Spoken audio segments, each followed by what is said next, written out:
दीनी बयानात और शरई मसाइल के लिए हमारे चैनल को सब्सक्राइब करें।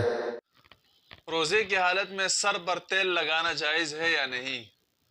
तो सर पर और पूरे जिस्म पर रोज़े की हालत में तेल लगाना जायज़ है। इससे रोज़े पर कोई असर नहीं पड़ेगा, क्योंकि रोज़ा वो मुंह के ज़रिए पेट में अंदर कोई चीज़ पहुंचाई जाए या दिमाग में कोई चीज़ पहुंचाई जाए, उससे रोज़ा टूट जाता है।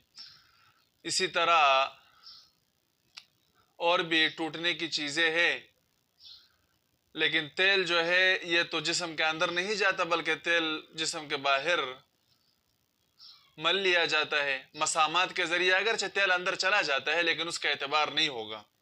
एतबार उसका होगा जो मुंह के ज़रिए या मनफज़ असली के ज़रिए पेट तक या दिमाग तक कोई चीज़ पहुंचाई जाए।